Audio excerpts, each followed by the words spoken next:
let's start off the show with some NBA Finals talk, man. Last night was game one of the NBA Finals between the OKC Thunder and the Indiana Pacers. The Pacers won that 111-110 with yet another Tyrese Halliburton game winner. This is his fourth in a row. He's done one in every series. He put the Bucks I away think they with said this, this is and fifth. This is their it's fifth. his fifth. This, It's his fifth yep. one. Okay, so he They must said, have yeah, done they it a said the couple Pacers times. fifth. 5 times. This Okay, is a record. okay. I know he sent the Bucks home with it. I think it was in Game 5, the game that Giannis wanted to kill everybody in the state of Indiana.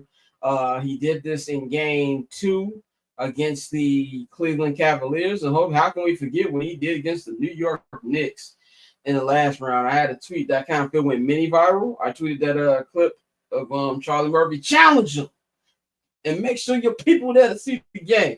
And you can see right here, man, Tyrese Halliburton. The funny thing about Tyrese Halliburton, he didn't have the quote unquote best game. Only had 14 points, but it was a double, 14 points, 10 rebounds, 6 assists. It was kind of a real balanced game in general for the Pacers. You know, Pascal Siakam was the leading scorer with 19. Miles Turner put in 15 points. And then Obi Toppin had a bit. I feel like Obi Toppin was the one who really kind of got this rolling for the Pacers with 17 points off the bench. TJ McConnell had a big game as well, man. But the big thing here is they are up 1-0 in the NBA Finals. Shai Gilgeous-Alexander. This thing about Shai. Shai had 38 points, and he was 14-30. It was efficient, but it also didn't feel like it was a good game for him as well, man. He said, it's a funny comment, right? Pacers sacrifice Ursay, Caitlin Clark, and Richardson and pull pork shoulder for this. But yeah, man. So let's just talk about the Pacers from what happened last night. First of all, before we start the I gotta say this. Terrible presentation by the NBA. Enough of the fucking no NBA final stuff on the court. Like I need something. Even if I feel like in the past, even though they didn't have the trophy in the middle of the court, they had the digital NBA Finals logo. We didn't have that last night. Like it felt like presentation wise, like it was a regular ass game on a Tuesday night on NBA TV. They didn't even show they didn't show the national anthem. They didn't show nothing. Like no jersey what the patches, fuck? nothing. That was horrible. No jersey patch. Like the patch is on the back of the jersey. We can't see that shit. So terrible presentation for the NBA. Just wanted to get that out the way. But another Pacers comeback. Pacers were down 15 points as much in the fourth quarter. And then they, just woke up and found a way. And it was one of those things where I felt like if they kept it close, they had a chance. But I didn't like it wasn't like that. I feel like every comeback they've had, I just don't think they're gonna win. And then by this time I should obviously be used to it because like you just said, Bang, this is like their fifth game winner. So I should be used to the type of stuff that they're doing. But I just didn't see it happening. I think there was a point into the fourth quarter when they cut it down to 6. Then Shai hit a 3 and then it's back up to 9. I was like, okay, well that's all she wrote right there. And no, they just kept coming back to the point where I don't feel anybody in that arena knew what the fuck happened. Like it just felt like it was overall stunned from the players to the fans to the coaches, everybody except for the Pacers. And I also love what the Pacers said when they came back, saying like, "Oh look, so this is 1 of 4," which is something that both teams did. Shai said that as well. You can say he's very irritated when he said that. But this is a massive game massive win for them coming out. Man, you said this is on Monday that if there was any game that they could win, it would be game 1. And now you put a lot of pressure on the Indiana on the OKC Thunder. So, Ben, what did you think about game 1 last night? Like I said, if it was any game that the Pacers could take is game 1. I know in the clip that's out there on social media, I'm basically like they're gonna get ran through. And quite honestly, that's what was happening. Like if you look at from the game when the game started to before things went left, they was running through these boys. But I also believe that OKC took their foot off the gas. And by doing that, the Pacers is the team you don't want to do that with. The Pacers is the team that you don't want to give any hope. And last night is a perfect example of that. So when you look at when you look at it, I don't want to say it's par for the course when it comes to OKC, because they haven't really had to deal with this like this throughout the playoffs. Um, but they know now. They know now that you can't play around with these boys. And if you're up by 15, well, with 4 minutes left, if you up by 15, you got to continue to put the pressure on them boys. You can't let up. If you do, they're going to come back and you put the ball in Tyrese Halliburton's hand. Anything's possible. Dante, what was your thoughts from last night? More the same of what we've seen from the Pacers. Really, just if they can stay close, they always have a shot. And more importantly, you can't turn the ball over 20 times in the first half. That's why they were down the way they were down, because they turned the ball over so much in the first half. And I know some of that is a testament to OKC's defense. Their defense is amazing, but at the same time, you think, like I said, 20 turnovers in a half. That's a lot. And so, even with that said, like I said, they kept it close. And in that second half, they really battled back. You saw them adjust. They started to attack SGA on the pick and rolls, crashing the pick and rolls further up in the court, as opposed to letting him just keep driving, even though he damn near had 40, didn't he? He had 38 or 40. 38. Yeah. Yeah, so he was going crazy. Yeah, he needed 40. Yeah, he was going crazy. But at the same time, they started to make some adjustments to make him work a little harder for those shots. But I mean, if you're the Pacers, this is exactly what you wanted. You wanted to at least split in OKC, because you know how well you've been playing in your building.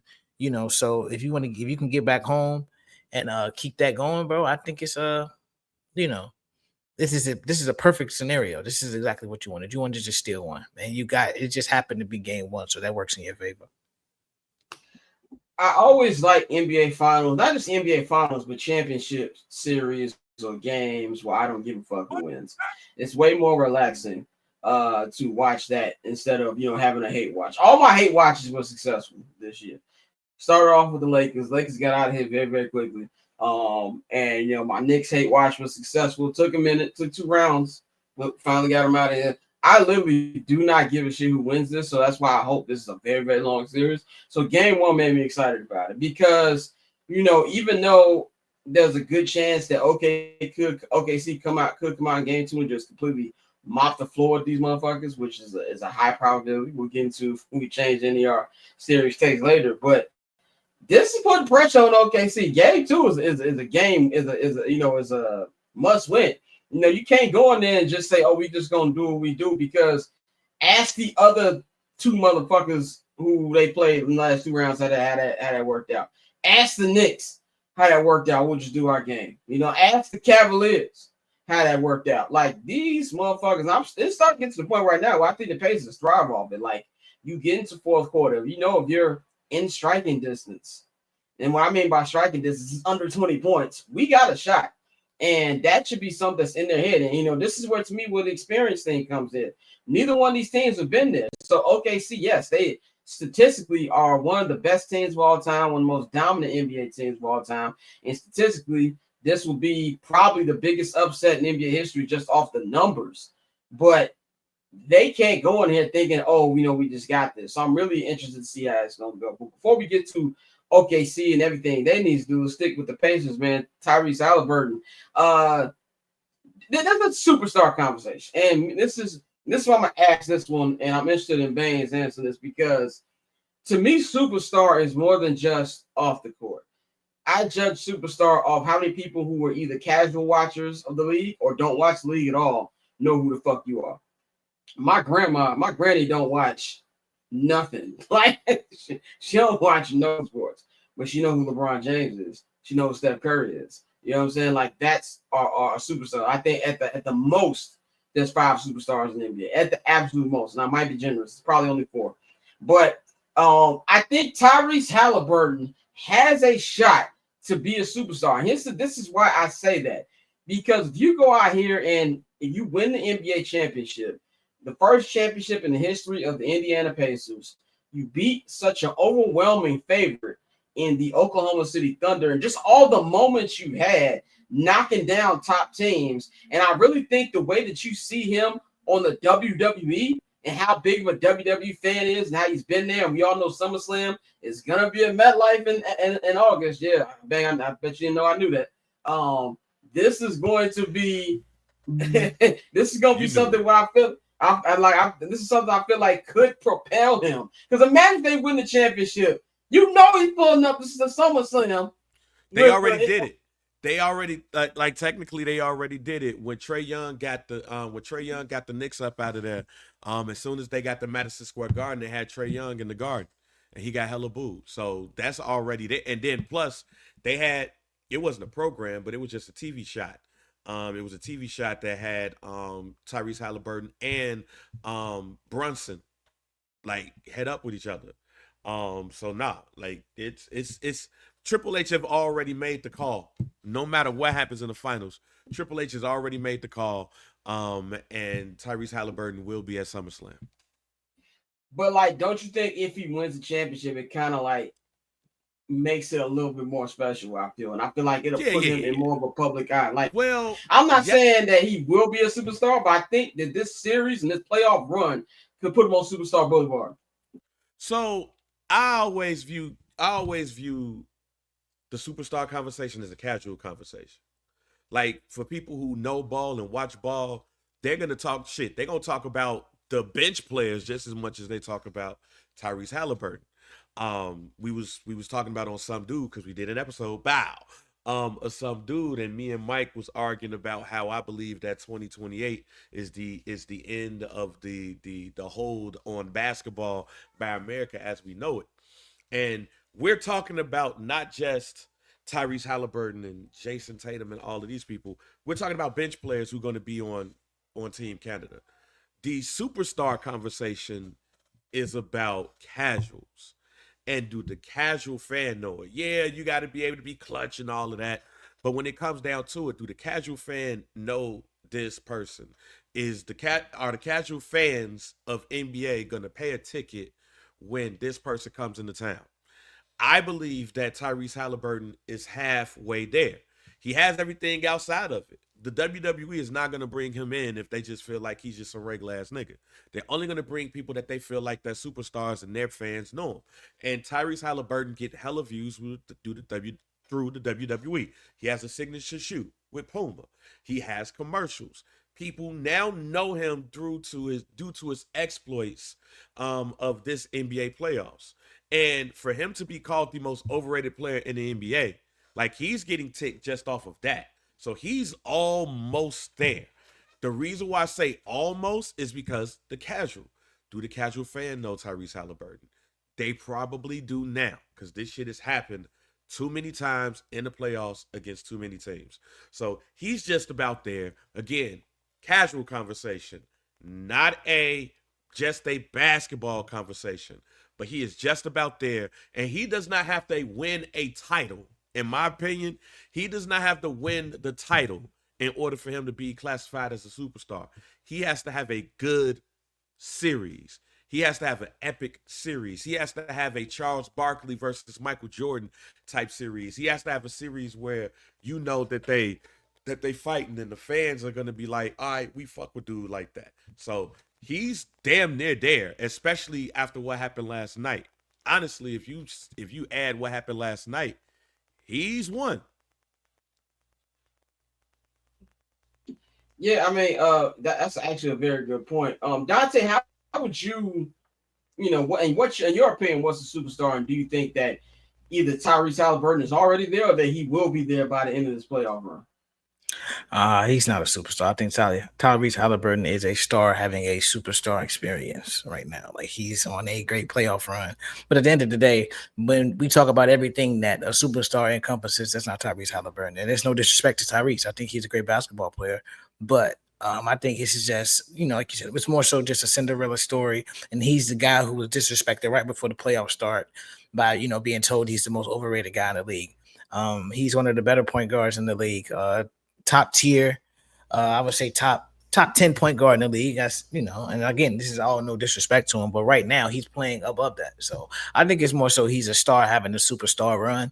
And it's great for the Pacers, it's great for the league, and everything Adam Silver's been wanting to do with showcasing more than just the big three markets. But I think when we talk about a superstar, no. Superstars are, box office. People come to see them. Superstars are the people, they put the signs up like, hey, I traveled 8,000 miles to come see you.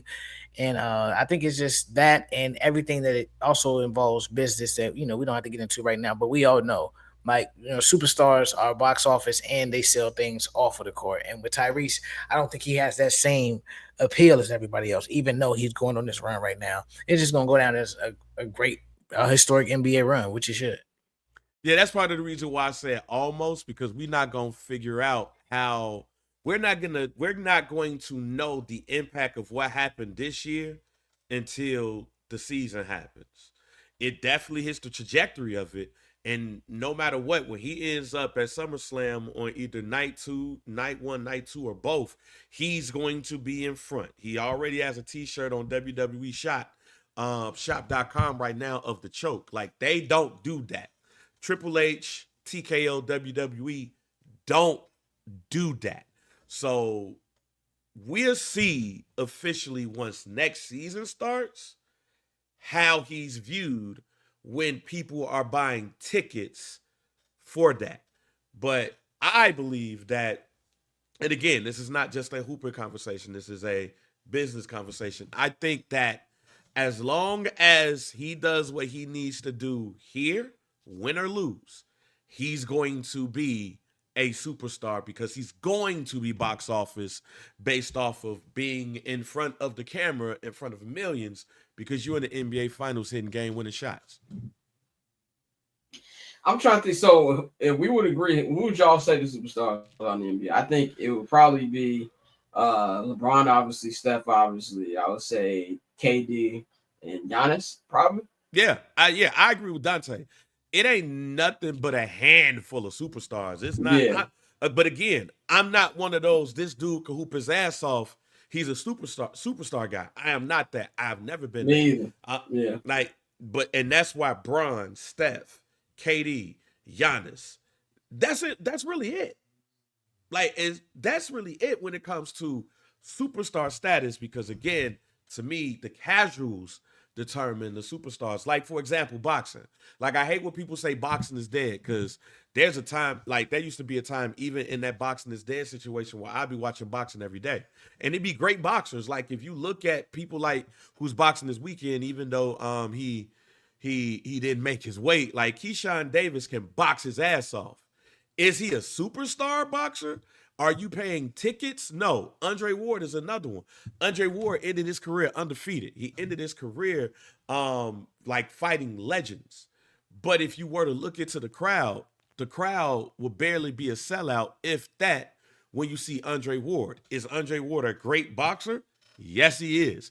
Is he a superstar boxer? No. And that's because at that point in time, you got to sell tickets, not just in your hometown. You got to sell tickets in those areas that you go to. And we're not going to see that until next season. But he's on the trajectory.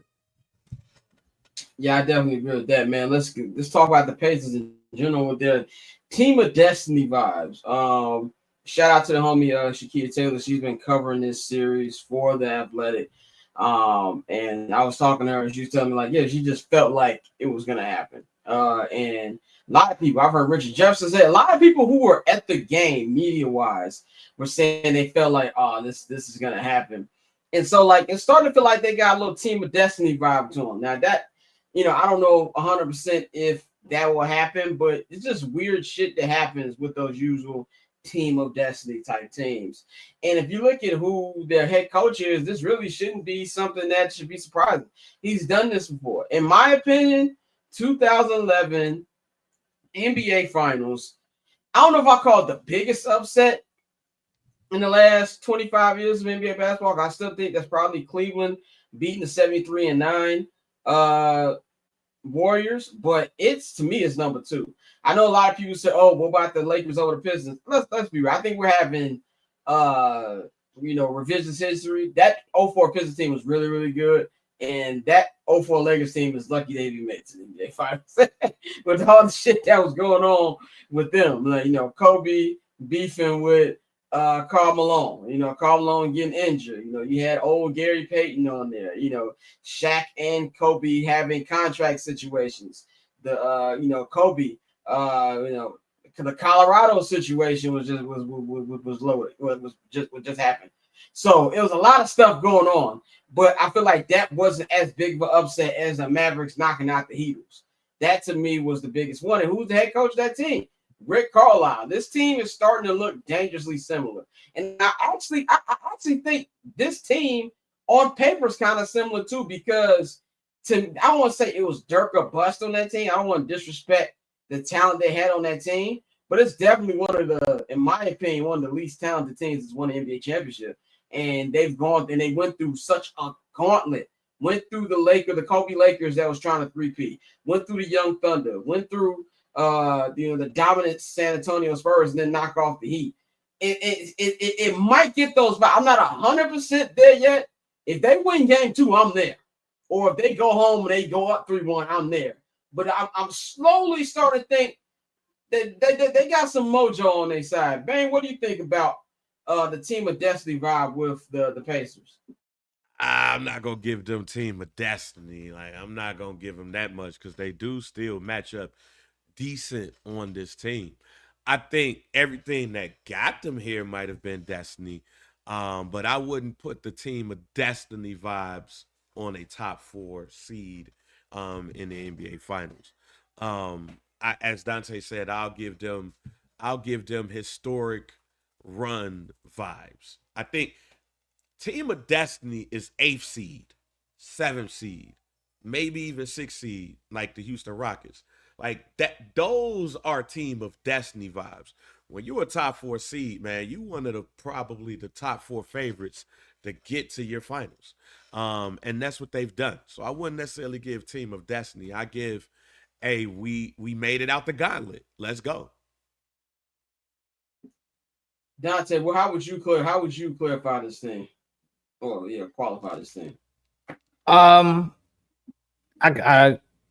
understand what you mean by Team of Destiny. It all depends on what people, determine as what defines a Team of Destiny. So for me, I would say that they are.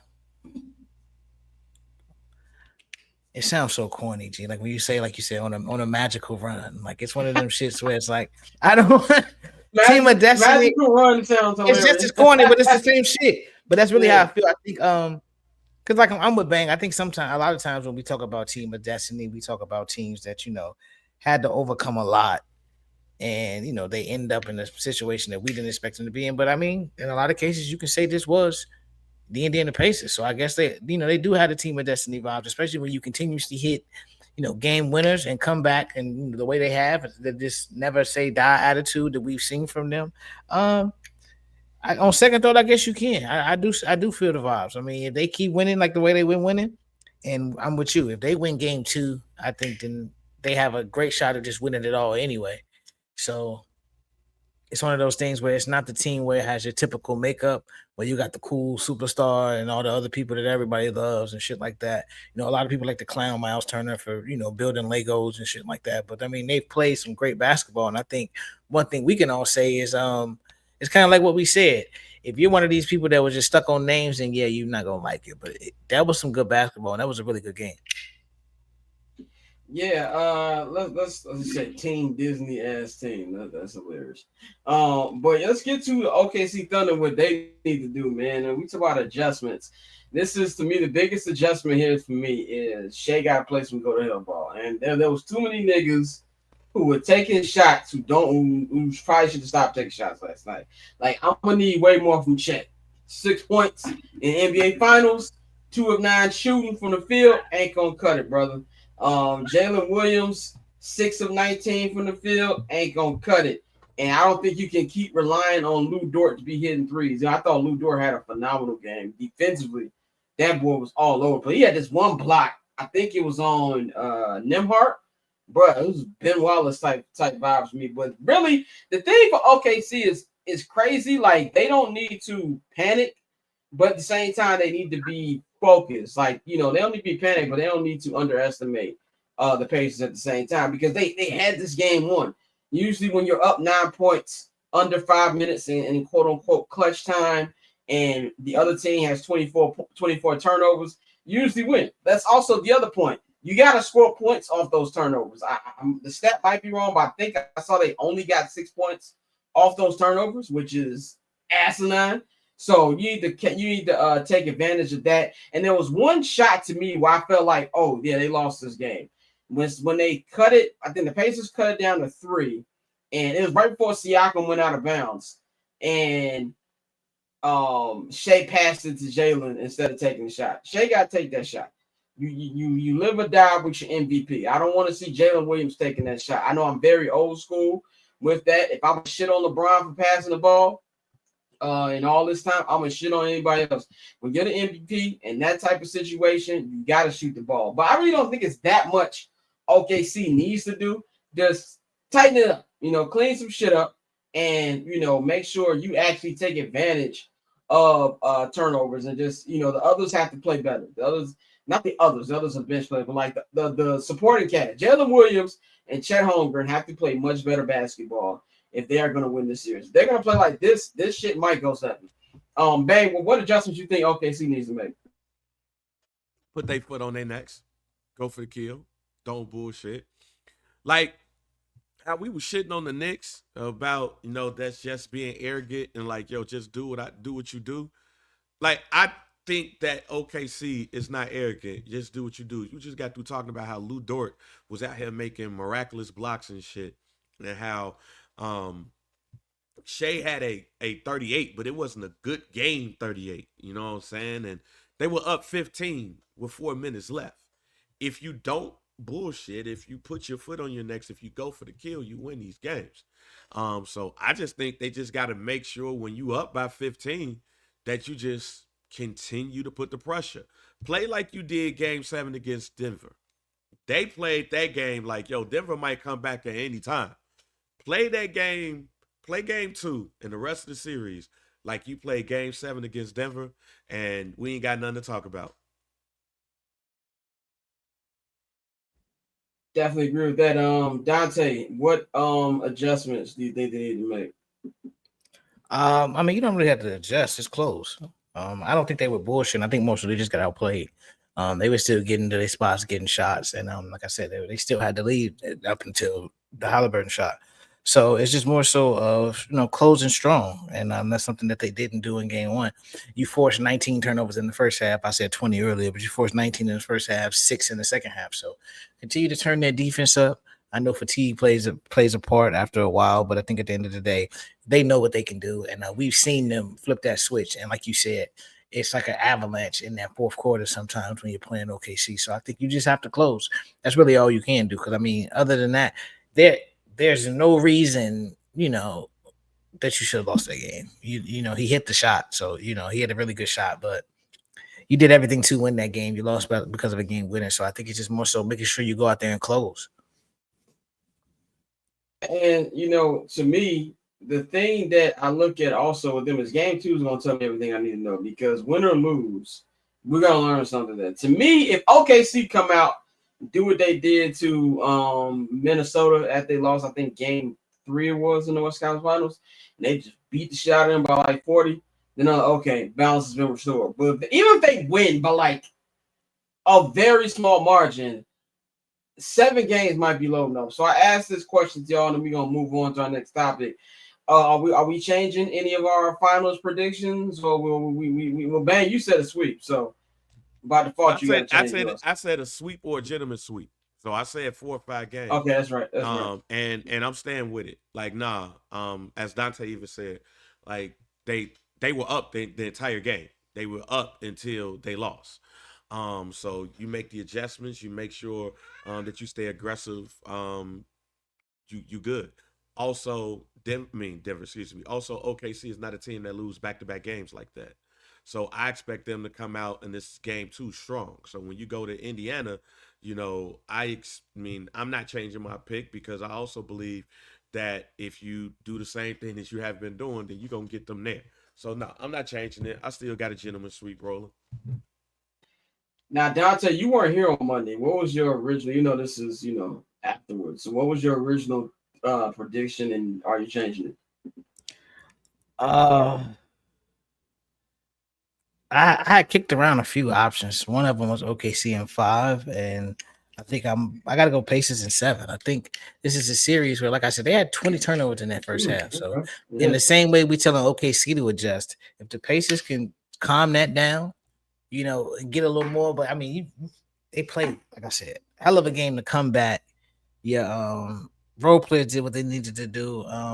So I'm gonna go Pacers in 7, bro. I'm with you. I just the feel of this team and just the way that they've played. I think this is a series where I know OKC should, like we said, should not blow them out, but we've seen the Pacers withstand every punch that's been thrown at them all playoffs. And with a coach like Rick Carlisle, in my opinion, is like probably the most underrated coach, of our time in terms of the great coaches. He's definitely on that list with Spo and everybody else. But I think this is a situation where as long as as they continue to gain confidence, bro. I think the series is going 7, but I think no matter what happens, I think the Pacers are going in. I had OKC in 5. I'm not changing my opinion on who's winning the series. I still think OKC gets it done, but I think it's going to be a 6-game series now. When I said OKC in 5, I was thinking OKC wins the first 2. The Pacers, protect home court in a must-win game 3, and then what happens in game 4 and 5. But I think it's going to go 6 games. And I say that because I didn't expect the Pacers to win game 1. I think that OKC will win game 2. I even think OKC will win game 3. I can see the Pacers winning game 4, and then I'll probably pick the Thunder to win the next 2. But I think we officially have a series, and as somebody who doesn't give a shit who wins, I'm very excited about this, man. So catch I'm Not Gonna Hold You, hosted by Scott Lewis, every Monday and Friday at 5 p.m. Eastern, 2 p.m. Pacific, only on HNB Media and the Barbershop Network.